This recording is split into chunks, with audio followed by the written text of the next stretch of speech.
Regulation of respiration, step-by-step process.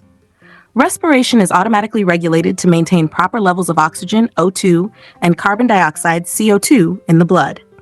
Step 1. Detection of chemical changes. Chemoreceptors monitor CO2, blood pH acidic, O2 in extreme cases.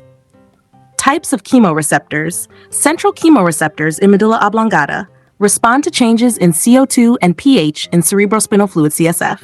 Peripheral chemoreceptors in carotid and aortic bodies respond to decreased O2, increased CO2, and decreased pH in blood. Step 2. Signal transmission to respiratory centers. Chemoreceptors send nerve impulses to the respiratory centers in the brainstem. Brainstem areas involved: medullary respiratory centers. Dorsal respiratory group controls inspiration during normal breathing. Ventral respiratory group, VRG, involved in forced inspiration and expiration. Pontine respiratory group fine-tunes the rhythm and smooths transitions between inspiration and expiration. Step 3. Motor neuron activation. Respiratory centers send signals via motor neurons to diaphragm via phrenic nerve, intercostal muscles via intercostal nerves. Step 4. Muscle contraction and lung expansion. Diaphragm contracts, moves downward, intercostal muscles contract, lift the rib cage. This causes lung expansion, air enters inspiration. Step 5. Gas exchange. Oxygen enters alveoli, diffuses into blood. CO2 diffuses from blood into alveoli exhaled. Step 6. Feedback to respiratory centers. After gas exchange, if CO2 levels are normalized, the stimulus for increased respiration is reduced. Negative feedback loop inhibits further excessive breathing. Step 7. Voluntary and emotional modulation, optional override. Cerebral cortex can override automatic control temporarily, e.g., breath holding. Hypothalamus and limbic system can alter breathing during emotions, e.g., fear, stress. Temperature changes, e.g., fever, breathing rate. Summary table step event. 1. Chemoreceptors detect changes in CO2, O2, and pH. 2. Signals sent to brainstem respiratory centers. 3. Motor neurons activate respiratory muscles. 4. Muscles contract, lungs expand, inhalation. 5. Gas exchange occurs in alveoli. 6. Feedback regulates respiratory rate. 7. Higher brain centers modulate voluntary emotional breathing. Application and implication of regulation of respiration in nursing. Understanding how respiration is regulated is crucial in many areas of nursing. It helps nurses assess, monitor, and intervene effectively in both routine and emergency care settings.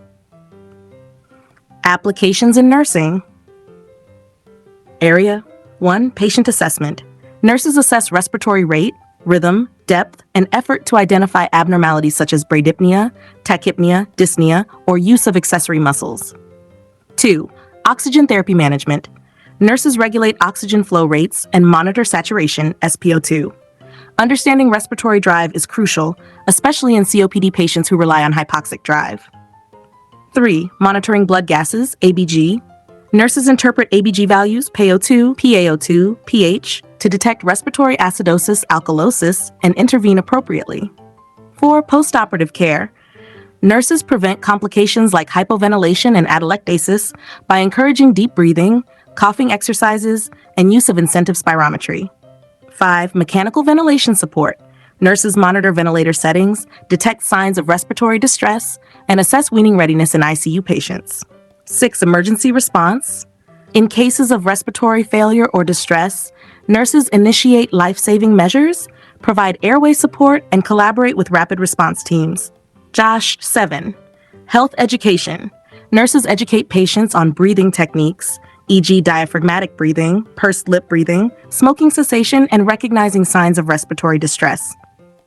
Seek clinical implications in nursing. Implication explanation.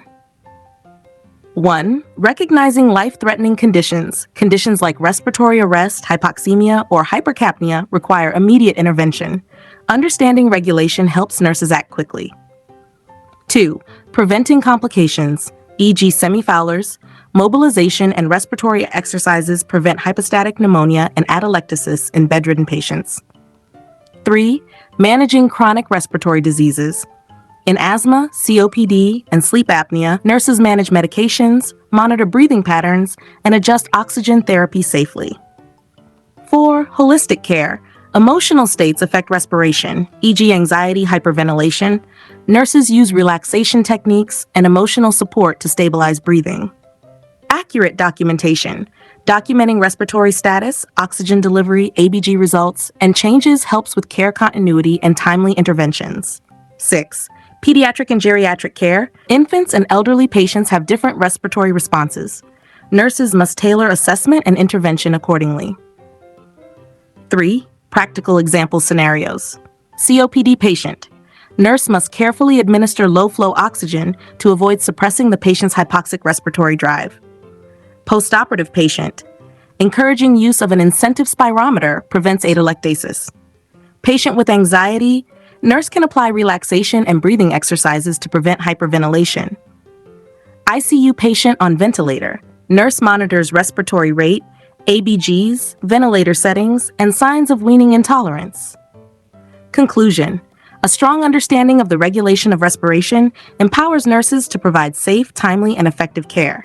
It aids in critical thinking, early detection of respiratory issues, proper oxygen administration, patient education, and response to emergencies, ultimately improving patient outcomes. Thank you. Have a nice day.